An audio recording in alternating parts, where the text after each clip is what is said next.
His name was Robert Bob Miller, and he hadn't planned for this moment to feel so heavy. He had faced gunfire overseas, survived an explosion that changed his body forever, and buried friends who never made it home. Yet here he was, heart pounding, palms damp, struggling in a grocery store in suburban Ohio. Bob used a cane with one hand and relied on the cart to steady himself with the other. His right leg didn't respond the way it used to, and his left shoulder burned with a familiar ache that never really went away. The VA doctors called it manageable. Bob called it exhausting. He had promised himself he'd stay independent.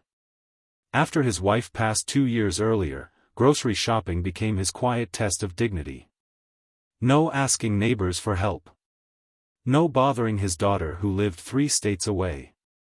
Just him, a list scribbled on a folded piece of paper, and the determination to prove he could still handle life on his own terms. But the store was crowded that afternoon, and patience was in short supply. A woman sighed loudly as she squeezed past him. A teenager rolled his eyes when Bob's cart blocked the aisle for a few seconds too long. Bob felt his face grow warm. He muttered apologies to no one in particular and tried again to reach the box. His fingers brushed it, but the sudden jolt of pain in his shoulder made him gasp. The box slipped, hitting the floor with a hollow thud. That sound, small, sharp, public, cut deeper than he expected. For a moment, Bob just stood there. His chest tightened, not from pain, but from something far worse, the fear that he was becoming invisible, or worse, inconvenient. He bent slightly, attempting to pick the box up, but his balance betrayed him. The cane wobbled. He froze again, afraid that if he went down, he might not get back up. That's when a voice broke through the noise. "Sir, I've got it." Bob turned to see a young man, maybe mid-20s, wearing a faded baseball cap and a hoodie with a local college logo. He moved quickly but gently, picking up the box and placing it back on the shelf within Bob's reach. He didn't sigh. He didn't rush. He didn't make a show of it. "Thank you," Bob said quietly, embarrassed by how thin his voice sounded. "No problem at all," the young man replied. "You want me to grab a few things for you while I'm here?" Bob hesitated. Pride flared, then softened. He nodded. Just the heavier stuff, if you don't mind."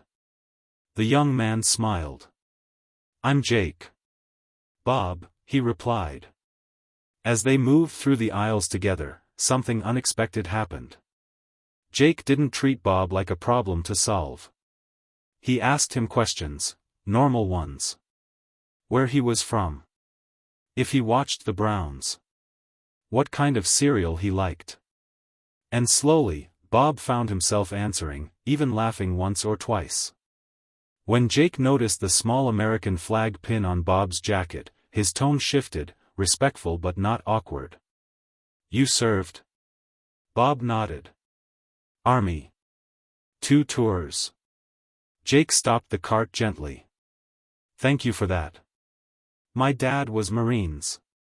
He always said freedom isn't free, it's paid for by people like you." Bob swallowed hard. No one had said that to him in a long time. Not like that. At the checkout line, Jake loaded the belt while Bob searched for his wallet, hands shaking again. The total flashed on the screen, higher than Bob expected. His budget was tight this month. He started to remove a few items, cheeks burning. Jake shook his head. "Don't worry about it." Before Bob could protest, Jake had already tapped his card. "It's covered." "I can't let you do that," Bob said, panic and gratitude colliding in his chest. Jake met his eyes.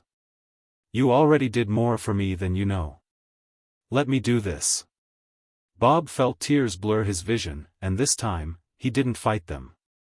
Outside, the sun was beginning to set, painting the parking lot in soft gold. Jake helped load the bags into Bob's trunk. They stood there for a moment, neither quite ready to leave. "Why?" Bob finally asked. "Why help a stranger?" Jake shrugged, a little uncomfortable. I think the world works better when we look out for each other. And honestly, one day that might be me.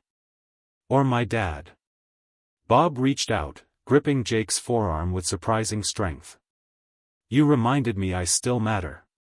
Jake smiled. You always did. They parted ways, but the impact lingered.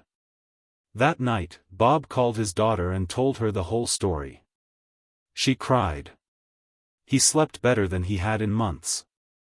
And Jake? He went home and told his dad about the veteran at the store. His dad stood a little straighter that evening.